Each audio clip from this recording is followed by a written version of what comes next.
নমস্কার বন্ধুরা, আমি শ্রেয়সী। ভ্রমণ পিয়াসী মনের একটি নতুন ভিডিওতে আপনাদের সকলকে স্বাগত জানাই। এই ভিডিওতে আপনাদের দেখাবো সেই স্থান যেখানে নদী, পাহাড়, ঝর্ণা হবে আপনার সঙ্গী। তাহলে চলুন ভিডিওটি শুরু করা যাক। আর ভিডিওটি ভালো লাগলে please like, share and subscribe my channel.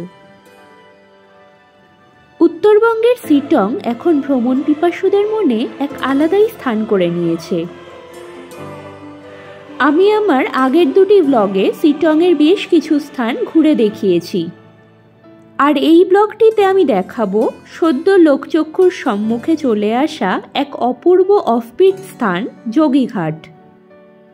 Siliguri থেকে সরাসরি যোগীঘাটের দূরত্ব মাত্র 55 কিলোমিটার মতো, আর আপার সিটং থেকে যোগীঘাট মাত্র 25 কিলোমিটার। যোগীঘাট ব্রিজের পাশ দিয়ে এক কাঁচা পাথুরে পথ ধরে মাত্র 5 মিনিটে আমরা পৌঁছে গেলাম আমাদের হোমস্টেতে। আমরা আগে থেকেই রিভার ক্র্যাব হোমস্টে বুকিং করে রেখেছিলাম। চারিদিক পাহাড়ে ঘেরা এক ছোট্ট সুন্দর হোমস্টে এই রিভার ক্র্যাব। আমরা চলে এসেছি আজকে যোগীঘাটে, আর আছি রিভার ক্র্যাব বলে একটা হোমস্টেতে। আমি একটু বাদে ঘুরিয়ে দেখাবো সমস্ত হোমস্টেটা। আপাতত লাঞ্চটা করে আসি, লাঞ্চ রেডি আমাদের। ভাত, ভাজা, ডিম, পাঁপড় ভাজা, ডাল, স্যালাড।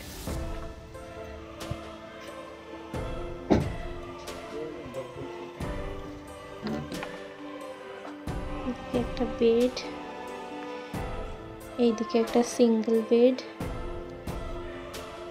উপরে ফ্যান আছে।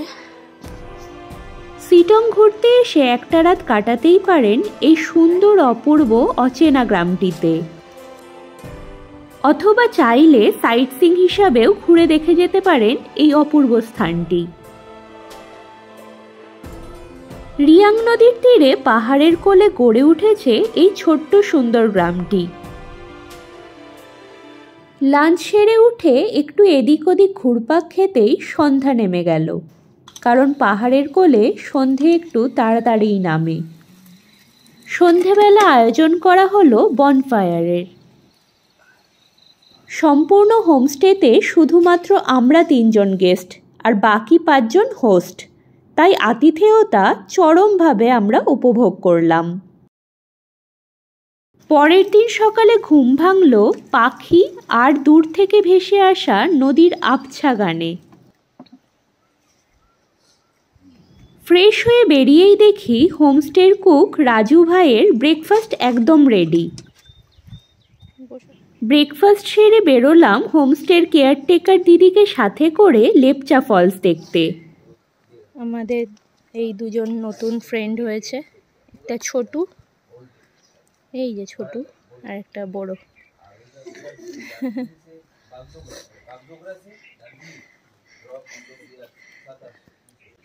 আজকে আমরা লেপচা ফলস দেখতে যাচ্ছি।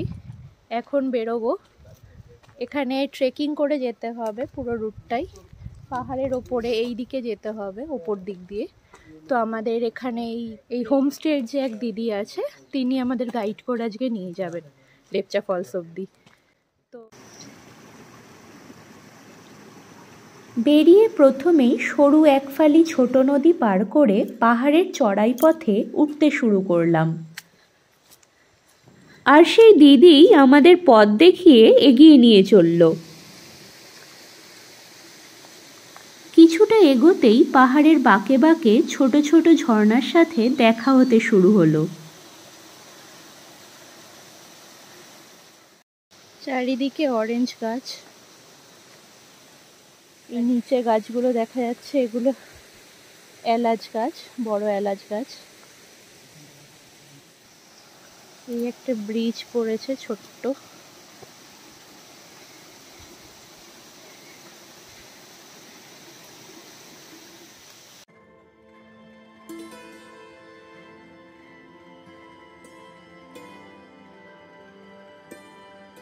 ব্রিজটা পার করেই এবড়ো খেবড়ো পাথর দিয়ে সিঁড়ি করা। আর সেখান থেকে একটু এগিয়েই পাহাড়ের ঢালে একটা ছোট্ট সুন্দর বাড়ি। পরে জানতে পারলাম এই বাড়িটাই আমাদের দিদির। আমরা ওই নিচ থেকে এতটা রাস্তা চলে এসেছি, পুরোটাই হাইকিং, মানে পুরোটাই জঙ্গলের ভেতর দিয়ে, কোনো রাস্তা নেই, পুরো পাথরগুলো রাখা সাজানো, তার খাজে খাজে পা দিয়ে দিয়ে এগিয়ে চলা। এই সমস্ত জায়গাতেও, এই পাহাড়ের ঢালেও মানুষের বসতি, একটা দুটো ঘর, তাও এটা এখনো কমপ্লিট হয়নি।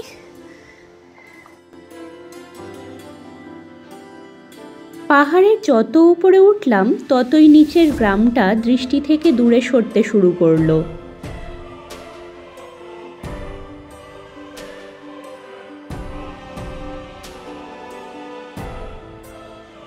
আর এতটা উপরে এসে অবাক হলাম এখানেও মানুষের বসতি ও চাষাবাদের ব্যবস্থা দেখে।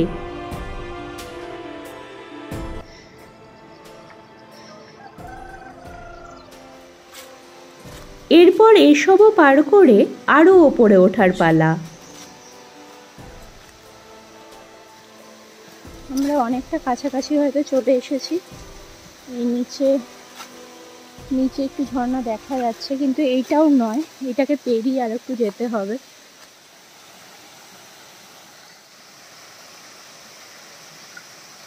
সামনে ঝর্ণা পার করার জন্য তৈরি করা আছে একটি কাঠের ব্রিজ। বর্ষার সময় এইখান দিয়েই বয়ে যায় ঝর্ণার বিপুল জলরাশি। কাঠের ব্রিজ পার করে অনেকটা চড়াই পথ, আর তার ওপর দেখলাম মাথার ওপর এক বিশালাকার পাথর ঝুলে আছে। এই চড়াই পথটুকু পার করে উঠতেই চোখের সামনে দেখতে পেলাম সেই ঝর্ণা, যার জন্য এতটা পথ অতিক্রম করেছি।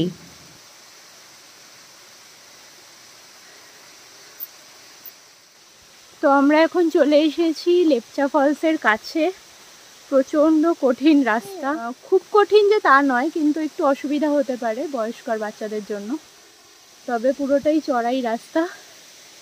এই যে পেছনে সবাই উঠছে আবার, আর এইদিকে ফলস, এই ওপরে। তো ফলসের কাছে যাব আমরা এখন, একদম কাছে, আওয়াজ তো পাওয়াই যাচ্ছে ফলসে।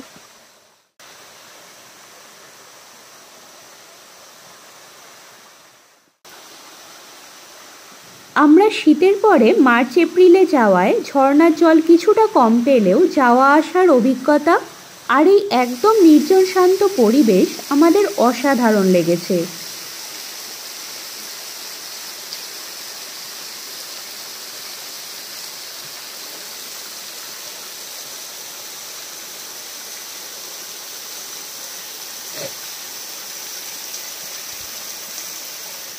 চলে এসেছি লেপচা ফলসের একদম নিচে। এখানে একটা ন্যাচারাল সুইমিং পুল হয়ে আছে, আর এই ওপর থেকে পুরো ঝর্ণার জলটা আসছে, অনেকটা উঁচু থেকে ফলসের জলটা আসছে। অসাধারণ অসাধারণ।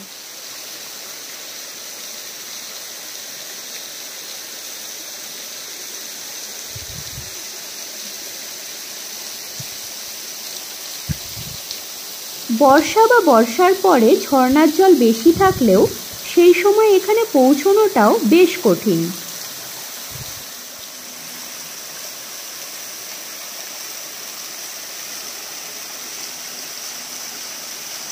ঝর্ণার কাছে কিছুটা সময় বসে আমরা আবার ফেরার পথ ধরলাম।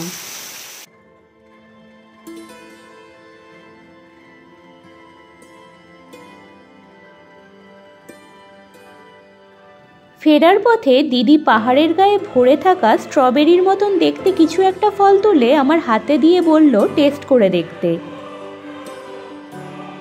আসা যাওয়া নিয়ে প্রায় 2 ঘন্টা বাদে আমরা ফিরে আসলাম আমাদের হোমস্টেতে। তো আমরা এখন আমাদের হোমস্টে থেকে বেরিয়ে নদীর দিকে যাচ্ছি, ওখানে আমরা স্নান করবো এরকমই প্ল্যানিং আছে। তো এখন এই আমাদের সাথে আমাদের ফ্রেন্ড চলে এসেছে, ফ্রেন্ড আমাদের সাথে যাচ্ছে আমাদের গাইড করে নিয়ে।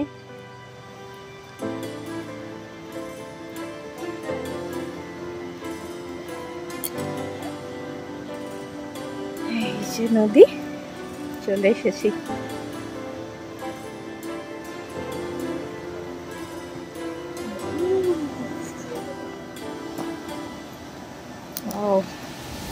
ন্যাচারাল পুল একদম।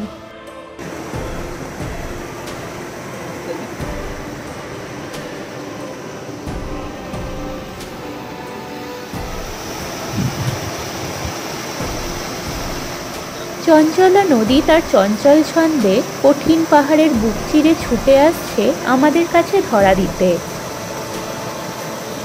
আর তার এই রূপের বর্ণনা করা সাধারণ মানুষ হয়ে আমার পক্ষে খুবই কঠিন। শুধুমাত্র দুনয়ন মেলে দেখা আর মনে প্রাণে তার ভরপুর পরশ নিয়ে তার রূপ আস্বাদন করতে পারলেই তৃপ্তি।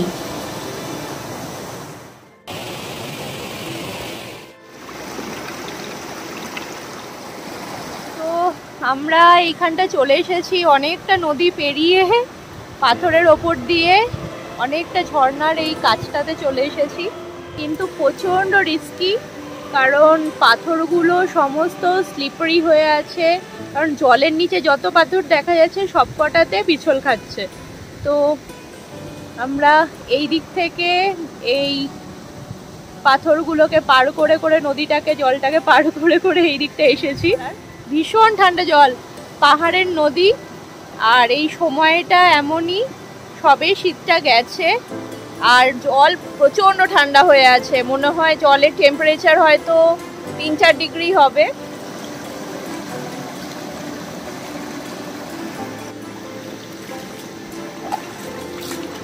পাহাড়ি নদীতে নেমে খুব মজা করে কত সময় যে কাটিয়ে দিলাম তার হিসেব রাখাটারও প্রয়োজন বোধ হলো না।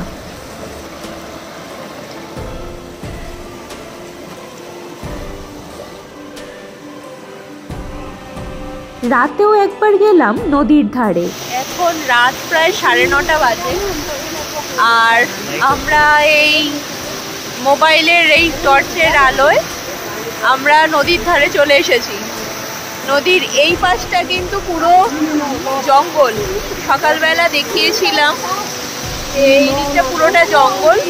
এই হোমস্টেতে আমাদের যারা গাইড করছে সেই দিদি আমাদের জানিয়েছে যে ওপারটা একটা ন্যাশনাল পার্ক, কিন্তু কখনো ওখান থেকে কোনো অ্যানিমালসকে ওনারা দেখেনি কখনো এখানে আসতে, কিন্তু আছে।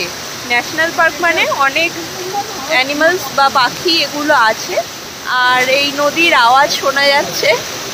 আমরা রাত্রিবেলা একটা এক্সপিরিয়েন্স করার জন্য চলে এসেছি নদীর ধারে। নদীটা হয়তো দেখা যাচ্ছে না, এই যে আমার ফ্রেন্ড এই যে দাঁড়িয়ে রয়েছে আমার সাথে, আর এই দিকে আলোতে মনে হয় দেখা যাবে না, কারণ প্রচণ্ড অন্ধকার, আকাশে চাঁদ।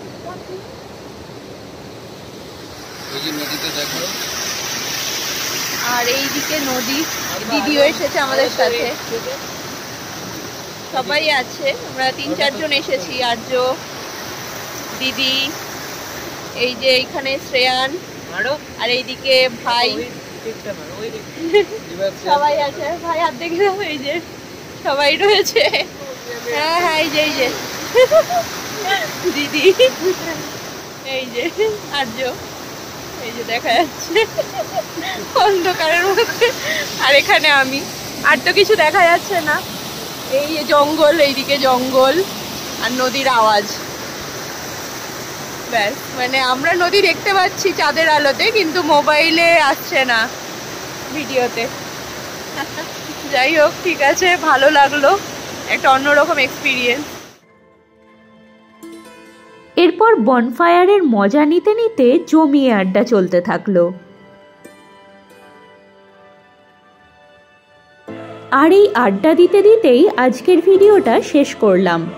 পরের ভিডিওতে থাকবে এইরকমই কোনো সুন্দর পাহাড়ের গল্প, তাহলে সঙ্গে থাকুন। আর এই ভিডিওটা কেমন লাগলো কমেন্টে অবশ্যই জানান। ভিডিওর শেষ পর্যন্ত সঙ্গে থাকার জন্য অসংখ্য ধন্যবাদ।